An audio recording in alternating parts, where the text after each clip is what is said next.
오늘 우리가 나눌 말씀은요, 굉장히 중요한 말씀입니다. 오늘은 이 시간에는 마지막 시대 이스라엘이 누구인가에 대한 말씀을 나눌 것입니다. 성도 여러분, 마지막 시대 하나님의 백성은 누구이며 요한계시록에 나오는 이스라엘은 누구일까요? 많은 분들이 이렇게 지금 믿고 있는 것입니다. 비록 지금은 이스라엘 국가가 메시아를 받아들이고 있지 않지만 언젠가는 이스라엘 국민 전체가 예수 그리스도를 메시아로 받아들이는 극적인 회심을 할 것입니다. 유대인들이 마지막 시대에 하나님께서 사용하는 큰 도구가 될 것입니다. 그들이 온 세상에 복음을 전파할 것입니다 라고 생각하는 것입니다. 성도 여러분, 정말 그럴까요? 그렇게 믿는 분들은요, 이런 식으로 설교를 합니다. 요한계시록에 등장하는 이스라엘은 현재 중동 지역에 존재하는 실제적인 이스라엘 국가입니다. 그러므로 계시록에 나오는 14만 4천인도 유대인들이고 유대인들에게 마지막 시대의 예언이 모두 이루어지게 될 것입니다. 참, 이렇게 믿으면 어떻게 될까요? 그냥 앉아서 유대인들이 하는 것을 지켜보면 되는 것이죠. 자, 성도 여러분, 그런데 만일입니다. 지금 제가 소개해드린 이런 가르침이 성경과 전혀 일치하지 않는 가르침이라면 어떻게 될까요? 큰 문제가 생깁니다. 오늘날 기독교회를 바치고 있는 예언의 큰 기둥이 무너지게 되는 것입니다. 비밀 휴거가 무너지고 세대주의가 무너지게 되는 것이죠. 그러므로 오늘 우리가 나누는 이 말씀은요, 이 시대의 그리스도인들이 반드시 이해해야 될 주제가 되는 것입니다. 그렇다면 이 마지막 시대의 이스라엘이 유대인들이라 하는 이 가르침이 언제 어떻게 생기게 되었을까요? 왜 이렇게 큰 관심을 받게 되었을까요? 좀 그 배경을 좀 살펴볼 필요가 있는 것입니다. 사도시대 이후 중세기를 거쳐서 또 근대에 이르기까지 기독교회는 항상 이렇게 믿었습니다. 구약시대의 하나님의 백성은 이스라엘이지만 십자가 이후에 나타나는 하나님의 백성은 예수를 영접한 성도들과 교회라고 가르쳐왔던 것입니다. 그런데 1948년에 큰 전환점이 생기는 사건이 일어나게 된 것입니다. 자, 그 사건이 무엇일까요? 이스라엘의 건국입니다. 이스라엘의 건국. 예루살렘의 멸망 이후 1900년 동안 이 유대인들이 온 세상에 흩어져 살았어요. 그런데 그들이 팔레스타인 지역에 있는 땅들을 조금씩 구입하게 된 것입니다. 그러더니 1948년 이스라엘의 건국을 온 세상에 선포해버렸습니다. 그 사건 때문에 성경 예언의 해석이 크게 바뀌어지게 되었다 하는 것입니다. 자, 그때부터 이런 생각들이 나타나게 된 것입니다. 자, 구약 성경에 나오는 이스라엘에 대한 예언이 이렇게 성취되는구나. 이스라엘의 재건을 보면서, 회복을 보면서 그렇게 생각하는 것입니다. 하나님께서는 마지막 시대에도 이스라엘 국가를 사용하시는구나. 유대인들이 마지막 시대의 주인공이 다시 되는 것이구나. 이렇게 생각하는 것이죠. 자, 이런 생각들이 모여서 요한계시록의 그 마지막 사건들에 대한 해석이, 새로운 해석이 세워지게 되었다 하는 것입니다. 여러분들 이 배경을 이해하시겠습니까? 어떤 해석이 세워지게 되었을까요? 마지막 시대에 하나님께서 인치시는 이 14만 4천은 유대인들이 틀림없다. 아마겟돈 전쟁의 승리자도 이스라엘 국가가 될 것이 틀림없구나라는 그런 가르침이, 해석이 세워지게 되었다 하는 것입니다. 자, 그런데 이런 가르침이 세워지면서 이상한 일들이 생기게 된 것입니다. 어떤 일들이, 어떤 현상이 생기게 되었을까요? 기독교인들 중에 어떤 사람들은요, 실제 이스라엘 나라로 이민 가는 일들이 생겼다 하는 것입니다. 왜요? 그들 속에서 14만 4천이 생기니까. 또 중동 지방에 있는 이스라엘 국가로 유대인들에게 헌금을 보내줍시다 하는 설교들이 나타나기 시작한 것이에요. 또 어떤 분들은 이스라엘 국가와 정책과 결정 하나하나에 신경 쓰면서 신문을 보고 뉴스를 보는 일들이 생기게 되었다 하는 것입니다. 언제 이후로? 1948년 이후로 말이죠. 자, 왜 이런 일들이 생겼을까요? 아까 말씀드린 것처럼 이스라엘과 유대인들이 마지막 시대의 주인공이고 계시록의 예언이 그들에 의해서 성취된다는 가르침이 세워졌기 때문이죠. 그런데 이런 가르침이 갖고 있는 근본적인 문제가 뭔지 아십니까? 근본적인 문제. 그것은 사건에 맞춰서 하나님의 말씀과 예언을 해석한다는 것입니다. 예언과 말씀을 통해서 사건을 해석해야 되는데 거꾸로 된 것이에요.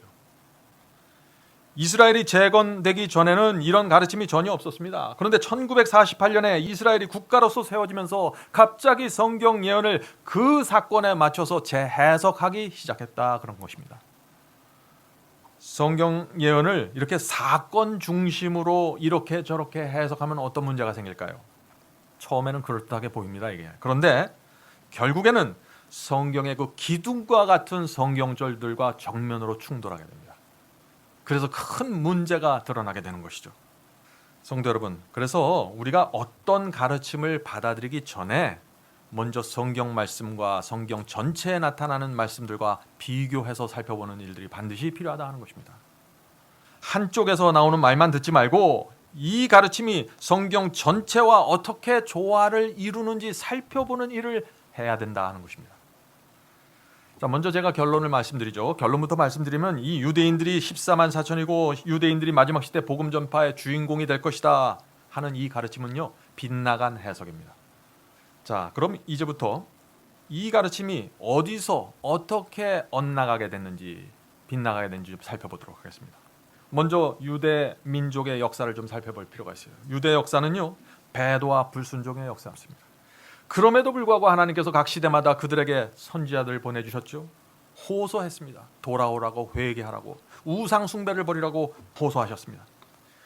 이런 호소의 역사가 예수께서도 이어받았는데 예수님도 마지막까지 돌아가시기 직전까지 유대교와 백성들에게 이렇게 호소하고 경고한 것입니다. 마태복음 23장 37절에 그 말씀이 있죠. 예루살렘아 예루살렘아 선지자들을 죽이고 내가 파송된 자들을 돌로 치는 자여, 암탉이 그 새끼를 날개 아래 모음같이 내가 네 자녀를 모으려 한 일이 몇 번이냐. 그러나 너희가 원치 아니하였도다. 예수께서 그 자녀들을 모으려고 그렇게 호소했지만은 그들이 원치 않았다는 것이죠. 이런 예수님의 경고에도 불구하고 어떤 일이 생겼습니까? 유대 민족이 그리스도를 십자가에 못 박아 죽이게 되는 것입니다. 서기 70년에 그리고 예루살렘은 110만 명 이상이 살육당하면서 처참하게 멸망되는 것입니다. 자, 그런데 여기서 우리가 또 한 가지 질문을 던져야 합니다. 자, 유대 민족이 예수 그리스도를 거절한 후부터는 누가 하나님께서 아브라함에게 약속하신 그 복과 유업을 받게 됩니까? 라는 질문입니다. 분명히 하나님께서 구약시대 아브라함에게 약속하신 그 복과 유업이 있으니까 말이죠. 그것을 누가 받겠느냐 하는 얘기입니다. 여러분은 어떻게 생각하십니까? 이 사도 바울은요, 이런 질문에 대해서 아주 분명한 대답을 줍니다. 갈라디아 3장 29절입니다. 너희가 그리스도께 속한 자면 곧 아브라함의 자손이요 약속대로 유업을 이을 자니라. 자, 누가 약속을 받아요? 누가 아브라함에게 주신 그것을 받는다고 했습니까? 그리스도께 속한 자. 아주 분명한 대답을 주는 것입니다. 오해할 여지가 전혀 없는 말씀이죠. 신약 시대에는 누가 아브라함의 자손이고 누가 하나님의 약속과 유업을 받을 자입니까? 라는 질문에 대해서 사도 바울이 뭐라고 대답해요? 그리스도께 속한 자들입니다 라는 대답을 주는 것입니다. 저와 여러분이 이 약속을 지금 붙잡고 있다는 것이죠. 누구든지 예수를 영접하고 참된 거듭남을 경험하면은 이스라엘이 된다는 것입니다. 여러분들 이 사실을 믿으시나요?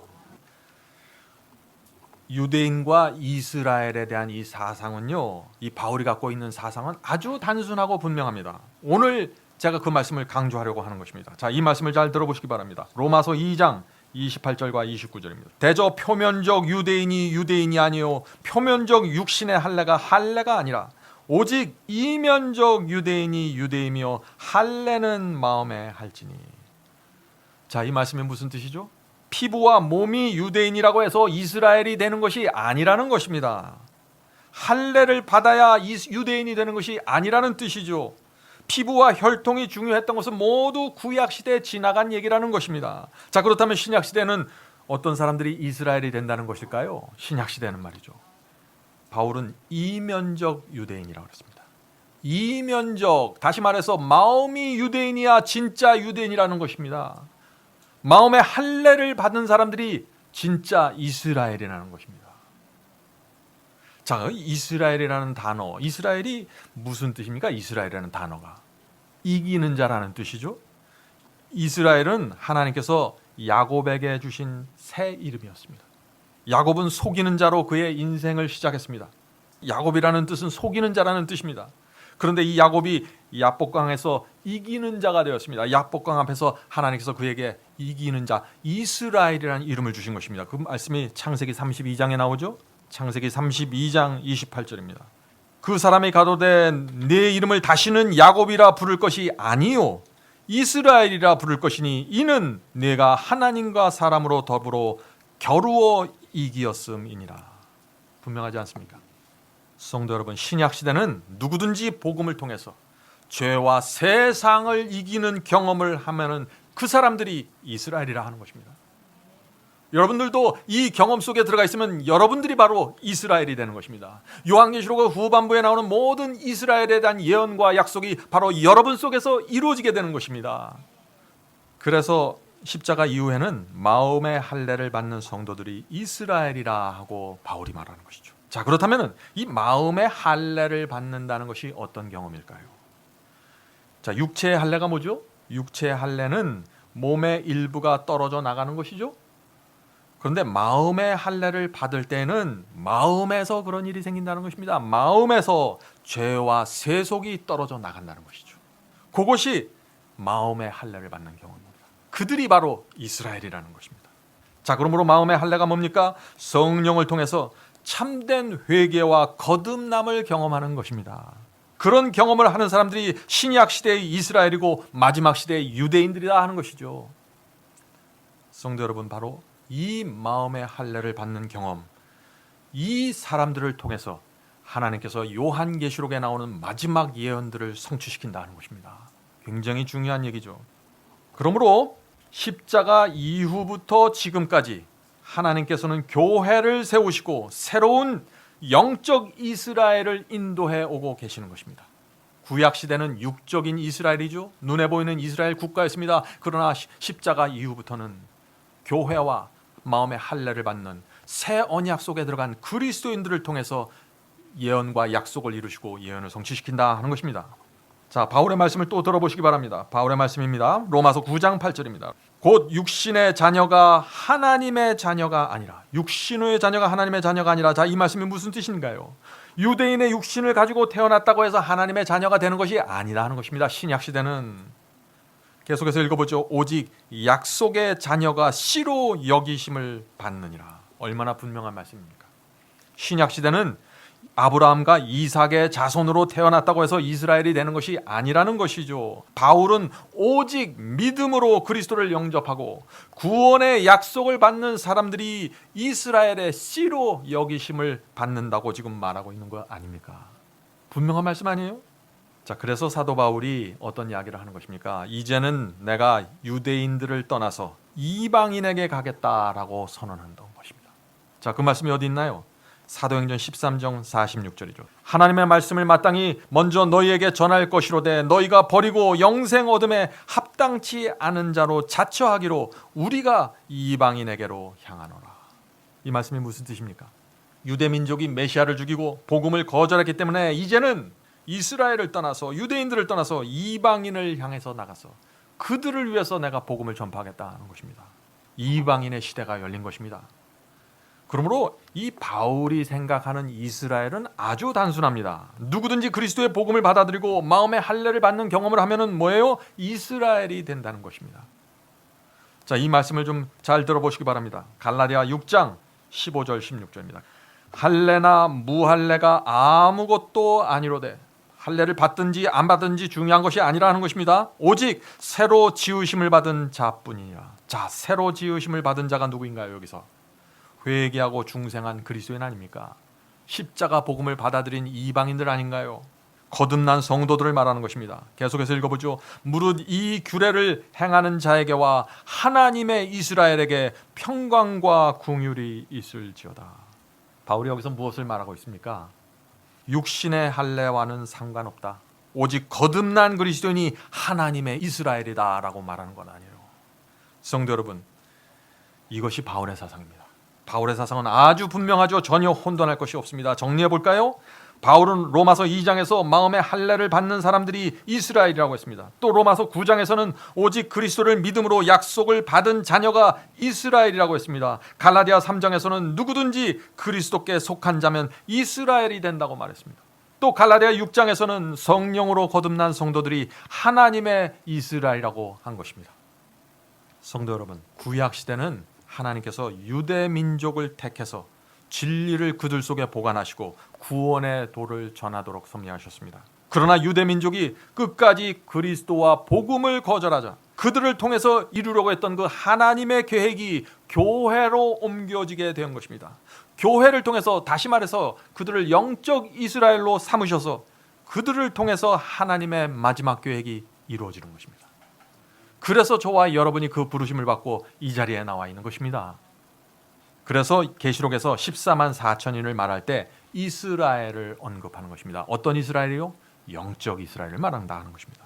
그러나 오늘 많은 사람들이 어떻게 생각해요? 요한계시록에 나오는 이 14만 4천에는 12지파는 유대인이다라고 생각하는 것입니다. 큰 문제가 생긴 것이죠. 지금 그분들이 그렇게 생각하는 근거가 뭡니까? 가장 큰 이유는요, 계시록 7장에서 14만 4천을 말하면서 12지파를 얘기하고 있거든요.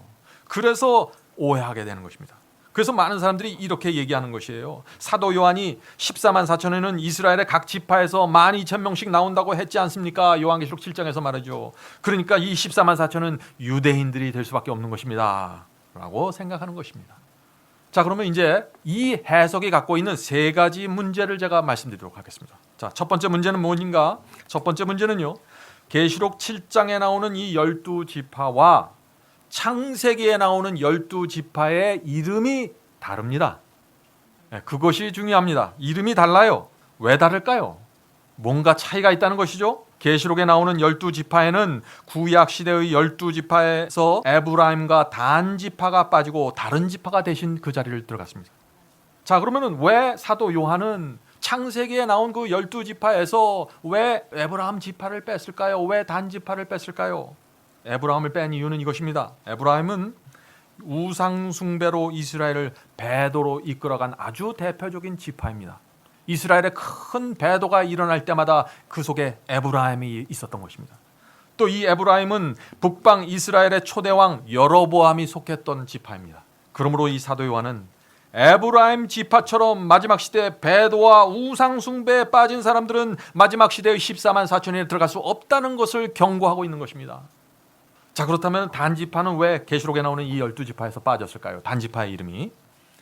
창세기에 이 단지파가 어떤 사람들이고 어떤 성격인가가 나와 있습니다. 창세기 49장 17절에 그 말씀이 있죠.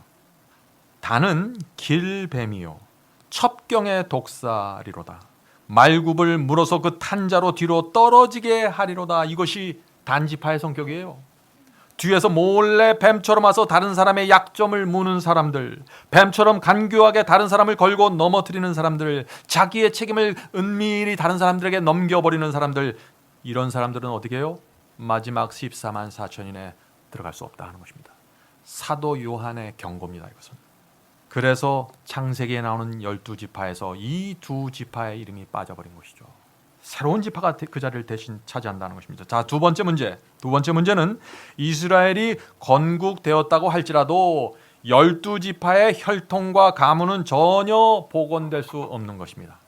지금 많은 사람들이 그런데 12지파의 그 혈통과 가문을 바라보고 있는 것이에요.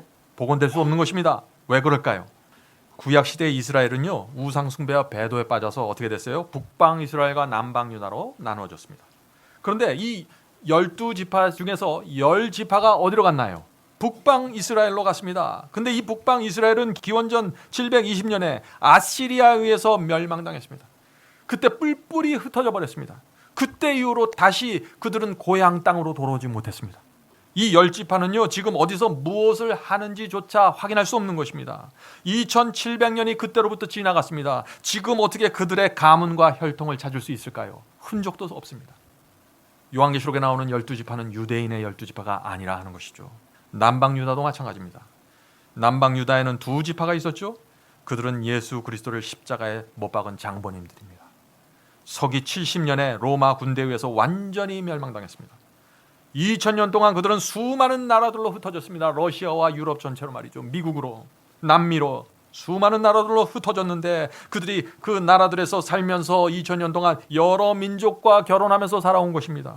이제 와서 그들의 혈통과 가문을 따지는 것이 무슨 의미가 있을까요? 이제 그들의 혈통과 가문을 따져서 마지막 시대의 예언이 이스라엘의 12지파를 통해서 이루어진다라는 이런 주장이 정말 여러분들은 합리적인 사고방식이라고 생각하십니까? 성서적도 아니죠. 그런 잘못된 가르침에서 떠나야 되는 것입니다. 자, 세 번째 문제가 있습니다. 세 번째 문제는 사도들은 이미 1세기에 있었던 그 이방인들의 교회, 초대교회들을 12지파로 불렀습니다. 12지파가 요한계시록의 7장에 갑자기 나오는 것이 아니라 이미 신약 성경에 12지파가 나오는 것입니다. 이방인들을 향해서. 그 말씀이 야고보서 1장 1절에 있습니다. 자, 사도 야고보의 말을 잘 들어보시기 바랍니다. 야고보서 1장 1절. 하나님과 주 예수 그리스도의 종 야고보는 흩어져 있는 12지파에게 문안하노니. 야고보가 흩어져 있는 12지파에게 문안한다고 했는데 이 흩어져 있는 12지파가 누구입니까? 유대인들입니까? 아니죠. 그 당시 흩어져 있는 12지파라는 것은 소아시아 지역에 흩어져 있었던 초대교회들 또 이방인 교회들을 말하는 것 아닙니까? 왜 이 야고보가 이방인 교회들을 향해서 12지파라고 불렀을까요?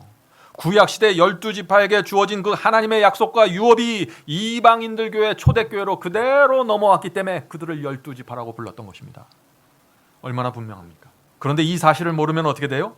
신약 성경과 계시록에 나오는 12지파와 이스라엘을 볼 때마다 지금 현재 중동 지방에 있는 이스라엘을 생각하게 되는 것이죠. 자, 이제 여러분들 무엇이 문제인지 좀 보이십니까? 성도 여러분, 요한계시록 7장에 나오는 12지파는 구약 시대에 조직된 그 12지파가 아닙니다. 요한계시록의 12지파는 영적인 지파를 말하는 것입니다. 자, 그렇다면 사도 요한이 12지파의 이름을 사용해서 14만 4천인을 설명하는 이유가 무엇일까요? 자, 창세기 49장에는요, 이 늙은 나이 많은 야곱이 12지파의 조상이 될 자기의 12아들들의 그 앞날을 내다보면서 하는 유언과 같은 기도가 나옵니다. 자, 그 내용을 읽어보면은요, 12아들이 갖고 있는 문제, 악한 기질, 그들의 못된 성품에 대한 깊은 염려가 담겨져 있는 것입니다. 하나님께서는 구약시대에 그런 악하고 이기적이고 교만한 사람들을 통해서 진리를 보존하셨고 메시아를 탄생케 했습니다. 그와 마찬가지의 역사가 마지막 시대에 이루어진다는 것이죠. 마지막 때에도 하나님께서는 구약시대 야곱의 12아들과 같이 악하고 이기적인 사람들을 택해서 그들 중에 거듭남의 경험을 주시고 성령으로 인도하시고 그들에게 진리를 주셔서 어떻게 해요? 거룩하게 변화시켜서 인을 치시고 14만 4천을 만들겠다는 하나님의 약속이 거기에 포함되어 있다는 것입니다.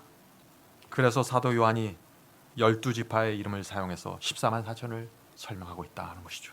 성도 여러분, 우리가 비록 악하고 이기적인 본성을 갖고 있다고 할지라도 실망하지 마십시오.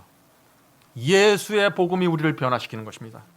하나님께서 우리를 진리로 인도하시고 성령으로 인도하실 때 그것을 겸손하게 따라가는 자들, 성령께서 내 마음속에 역사하실 때 그 음성에 겸손하게 굴복하는 자들, 하나님의 말씀 앞에서 내 자신을 낮추는 자들, 그런 사람들을 뽑으셔서 하나님께서 그들의 이마에 인을 치시고 14만 4천을 만드시는 것입니다.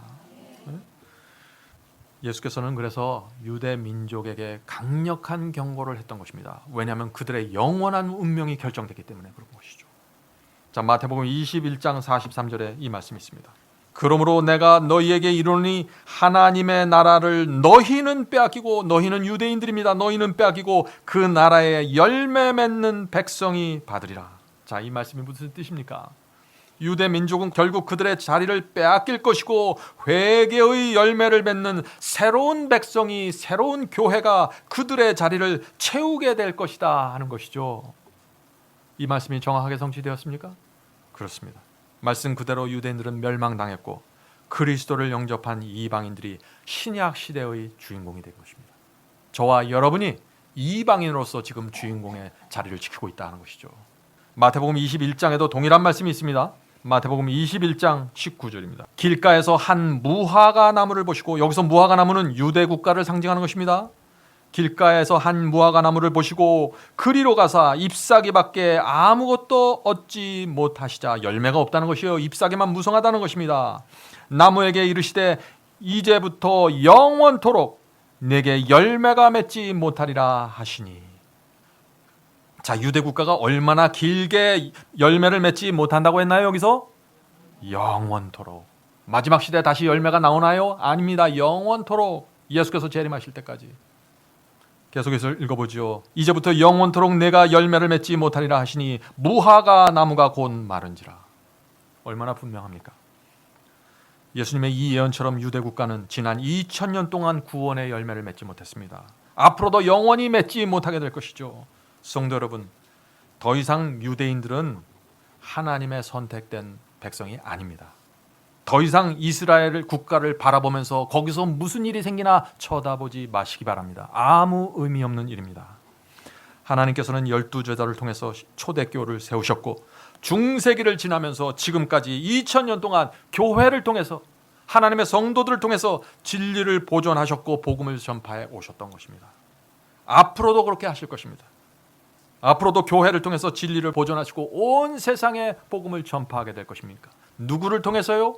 마음의 할례를 받는 백성들을 통해서. 유대인이 아니죠. 자, 다시 사도 바울의 말씀을 한번 더 볼까요? 사도 바울 말씀입니다. 갈라디아 3장 28절입니다. 너희는 유대인이나 헬라인이나 종이나 자주나 남자나 여자 없이 다 그리스도 예수 안에서 하나이니. 얼마나 분명한가요? 누구든지 그리스도를 영접하면 예수 안에서 하나가 되어버리는 것입니다. 흑인이든지 백인이든지 황인종이든지 상관없다는 것이죠. 자, 이제 제가 여러분께 물어볼 때가 됐습니다. 마지막 시대의 이스라엘이 누구입니까? 진짜 이스라엘은 말씀대로 순종하며 살아가는 거듭난 성도들입니다. 교회 다닌다고 해서 이스라엘이 되는 것이 아니죠. 유대인인지 아니든지 상관없고 말씀에 충성하는 성도들이 이스라엘입니다. 하나님께서 그 이스라엘을 통해서 14만 4천을 만드시고 그 14만 4천을 통해서 세상 역사를 마친다는 것입니다. 얼마나 분명한 말씀입니까? 반복합니다. 신약시대는 하나님께서 어떤 민족을 택해서 인도하는 게 아닙니다. 교회를 통해서 역사를 이루십니다. 하나님의 말씀과 계명에 충성하는 성도들을 통해서 세상 역사를 마치는 것입니다. 성도 여러분, 예수께서 승천하시기 전에 복음 전파의 사명을 누구에게 주셨나요? 유대인들에게 줬습니까? 아니죠. 누구에게 주셨습니까? 12제자와 초대교회 성도들입니다. 그들은 교회를 세우고 진리와 복음을 전파했습니다. 그리고 그 말씀이 지금까지 내려와서 우리가 그것을 받은 것입니다. 그러므로 구약시대의 주인공은 유대인들이었고 이스라엘 국가였습니다. 그것은 맞는 얘기죠. 그러나 신약시대에 넘어오면서 주인공이 바뀌는 것입니다. 어떻게 바뀌나요? 교회로 바뀝니다. 기독교입니다. 영적 이스라엘입니다. 얼마나 분명한가요? 구약시대에 오면서 하나님께서 이스라엘에게 과거에 주셨던 모든 약속과 축복이 교회와 영적 이스라엘에게 넘어가게 된 것입니다. 저와 여러분이 지금 그것을 붙잡고 있는 것이에요. 여러분들 어떻게 살아야 됩니까? 그렇다면 과거에 유대인들이 했던 그 실패와 문제를 여러분들이 다시 반복하시겠습니까? 남은 인생을 여러분들 어떻게 살아야 됩니까? 성도 여러분, 제가 왜 이 마지막 시대의 이스라엘이 누구인지 밝히기 위해서 이렇게 애를 쓰고 있을까요? 왜냐하면 주의 재림을 기다리는 성도들이 지금 엉뚱한 방향을 쳐다보고 있는 것이에요. 마지막 시대의 예언은 이스라엘을 통해서 이루어지는 것이다 라고 생각하기 때문에 지금 중동 지방을 쳐다보고 있는 것입니다. 어디를 바라봐야 됩니까? 지금 우리가 요한계시록 13장을 봐야죠. 마지막 시대의 예언은 요한계시록 13장에 나오는 두 짐승을 통해서 모두 이루어지게 되는 것입니다. 그 두 짐승이 누군가요? 물에서 올라온 짐승이죠. 또 땅에서 올라온 새끼양 같은 짐승이죠. 이 두 짐승이 연합해서 짐승의 표 환란이 오는데 그 예언이 이루어지기만 하면 곧 예수께서 재림하신다 하는 것입니다. 그러니까 그것을 바라봐야 하는데 그 13장에 나오는 두 짐승이 누구인가를 밝혀내야 하는데 지금 수많은 개신교인들이 무엇을 바라본다는 것이에요? 엉뚱하게 유대인들을 바라보면서 그들 속에서 뭔가 일어나기를 기대하고 있다는 것입니다. 사탄이 지금 기독교의 모습을 잘 알까요? 그렇습니다. 기독교를 잘 알고 있는 이 사탄은 앞으로 사람들을 그러면 어떻게 기만할까요? 우리가 예상할 수 있죠? 중동의 이스라엘에서 놀라운 일들이 일어나게 만들 것입니다. 점점 더 그들 속에서 초자연적인 현상이나 이적이 일어나는 것처럼 만들어갈 것입니다. 사탄은 마치 유대인들 속에서 요한계시록의 모든 예언이 이루어지는 것처럼 만들어갈 것입니다. 우리가 그것을 쉽게 예측할 수 있죠. 성도 여러분, 지금 이 시대는 미혹의 시대입니다. 그래서 누가 마지막 시대의 이스라엘인가 이 진리를 모르면은 도무지 빠져나올 수 없는 미혹 가운데 빠지게 되는 것입니다. 얼마 전에 미국이 이스라엘의 수도를 어디로 옮겼나요? 팔레스타인에 있는 예루살렘으로 이전하도록 동의를 했죠. 그때 또 신문이 난리가 났습니다. 기독교회가 난리가 났었죠. 예언이 이루어진다고 말이죠. 앞으로도 미국은 계속해서 일방적으로 이스라엘의 편에 서서 지지해 줄 것입니다. 그렇게 하니까 저 중동 지역에 있는 이슬람 사람들이 얼마나 속상하겠어요. 일방적으로 이스라엘 편을 들고 이슬람을 무시하니까 말이죠. 그래서 이슬람 세계로부터 미움을 받고 강력한 테러를 미국이 받게 되는 것이죠. 그럼에도 불구하고 미국은 계속해서 일방적으로 이스라엘의 편에 서서 지지해 줄 것입니다. 왜 그럴까요?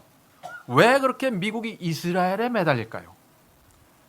미국 정부에 막강한 로비하고 영향력을 미치고 있는 이 기독교인 그룹이 있습니다. 기독교 세력이, 정치 세력이 있는데 그 기독교인들이 마지막 시대의 14만 4천을 유대인이라고 믿고 있기 때문입니다. 마지막 시대의 14만 4천은 저 중동에 있는 이스라엘 국가에서 나온다고 믿기 때문에 목숨을 걸고서 이스라엘을 지키는 것입니다. 지금 그들이 미국 정부에 강력한 영향력을 행사하고 있는 것이죠. 그래서 미국은 결코 이스라엘의 등을 돌릴 수 없게 되는 것입니다. 뉴욕의 쌍둥이 건물이 2개가 무너져도 여전히 이스라엘을 위해서 미국이 싸워주는 것입니다. 성도 여러분, 이 모든 일이 어디서부터 시작되었나요? 마지막 시대에 이스라엘이 누구인가에 대한 이 말씀이 왜곡되고 오해됨으로써 시작된 것입니다. 얼마나 지금 기가 막힌 일이 벌어지고 있는지 여러분들 보이십니까? 예언을 이해하셔야 됩니다. 마지막 시대에 이스라엘에 대한 문제가 나올 때마다 나오는 질문이 있습니다. 자, 어떤 질문이 나올까요? 이런 질문입니다. 제가 그 질문을 읽어드리죠. 창세기 17장 7절과 8절에는 이런 말씀이 있습니다. 내가 내 언약을 나와 너와 내 대대 후손 사이에 세워서 영원한 언약을 삼고 내와 내 후손의 하나님이 되리라. 자, 하나님께서 마치 유대인들, 유대 민족에게 영원한 하나님이 될 것이다, 영원한 언약을 세울 것이다 하는 그런 말씀이 나오죠. 계속해서 읽어보죠. 내가 너와 내 후손에게 너희 우거하는 이 땅 곧 가나안 일경으로 주어 영원한 기업이 되게 하고 나는 그들의 하나님이 되리라 라는 말씀이 있습니다. 하나님께서 이 아브라함에게 주신, 유대 민족에 주신 이 언약은 마지막 시대 유대인들을 통해서 이루어지는 것이 아닙니까 하는 질문입니다. 정말 이 말씀을 보면 그런 것 같죠? 성경을 해석하는데 중요한 원칙이 있습니다. 그 원칙은 뭐냐면은 하나님의 모든 약속과 구원은 반드시 조건적이라는 것입니다. 자, 어떤 조건일까요? 한마디로 말해서 순종하면 복을 받고 불순종하면 끊어져 나간다는 것입니다. 그 말씀이 성경에 기록되어 있어요. 똑같은 구약 성경에 기록되어 있는 것입니다. 열왕기상 9장 4절부터 7절 말씀입니다. 하나님께서 제시하는 조건을 잘 들어보시기 바랍니다. 네가 만일 내가 너에게 명한 대로 온갖 것을 순종하며 나의 법도와 율례를 지키면, 이것이 조건입니다. 내가 너희 이스라엘 왕위를 영원히 견고하게 하려느냐. 만일 너희와 너희 자손이 아주 돌이켜 너희 앞에 둔 나의 계명과 법도를 지키지 아니하고 가서 다른 신을 섬겨 그것을 숭배하면 내가 이스라엘을 나의 준 땅에서 끊어버릴 것이며. 성도 여러분, 이 말씀을 잘 기억하셔야 됩니다. 하나님께서는 처음부터 너희가 순종하지 않으면 내가 준 땅에서 끊어버릴 것이라고 경고했던 것입니다. 계속해서 읽어보죠. 내가 내 이름을 위하여 거룩하게 구별한 이 성전이라도, 이 성전이 어떤 성전인가요? 예루살렘 성전을 얘기하는 것입니다. 예루살렘 성전이라도 던져버리리니 이스라엘은 모든 민족 가운데 속담거리와 이야기거리가 될 것이며. 얼마나 분명한 말씀입니까? 하나님께서 이스라엘에게 수없이 경고하고 또 경고했지만은 이스라엘은 끝까지 복음을 거절하고 하나님의 아들 십자가에 매달아 죽였던 것입니다. 그러자 하나님께서는 당신께서 제시하신 그 조건의 말씀대로 유대 민족에게 주셨던 모든 약속을 폐하시고 예루살렘 성전을 던져서 멸망시켰던 것입니다. 그들을 온 세상에 흩어버리시고 모든 민족 앞에서 속담거리와 이야기거리가 되게 하셨습니다. 성도 여러분, 순종하면 복을 받고 불순종하면 끊어버리겠다는 이 하나님의 조건이 유대 민족에게 그대로 적용된 것이 여러분들 보이십니까? 하나님의 약속과 축복에는 조건이 있다는 사실을 잊어버렸기 때문에 하나님의 말씀이 크게 왜곡돼 버린 것이죠. 그 하나님의 조건을 이해하지 못할 때 성경 말씀과 예언에 대한 이상한 오해를 갖게 된다 하는 것입니다. 자, 물론 구약 성경에 이스라엘의 미래에 대한 아주 영광스러운 말씀들이 이곳저곳에 나옵니다. 여러분들 그 사실 아시죠?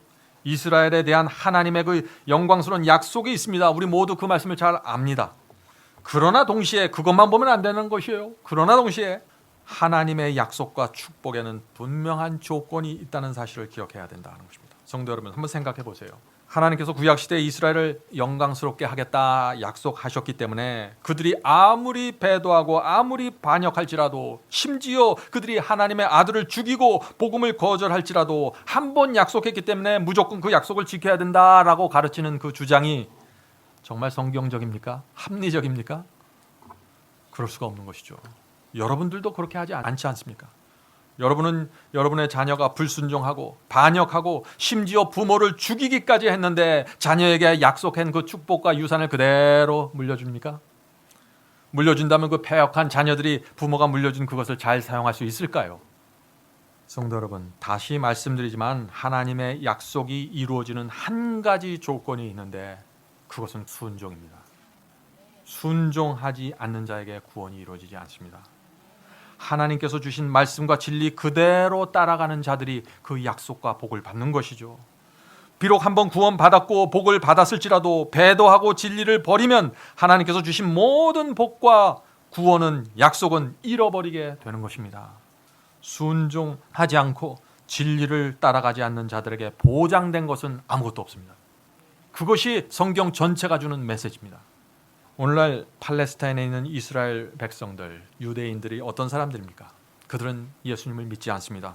대부분의 유대인들은요, 세속에 빠져있는 무신론자들입니다.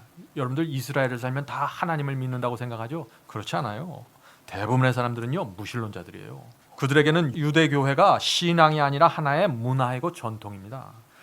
유대인들 중 아주 적은 사람들만이 유대교회의 제사와 의식을 따르고 있는 것입니다. 충격적인 사실은 그런데 오늘날 수많은 개신교인들이 그런 유대인들에게 모든 것을 걸고서 지금 기다리고 있다는 것입니다. 이게 기가 막힌 일이에요. 오늘날 예언을 강의하는 대부분의 설교자들은 유대인들이 마지막 시대의 주인공이 될 거라고 가르칩니다.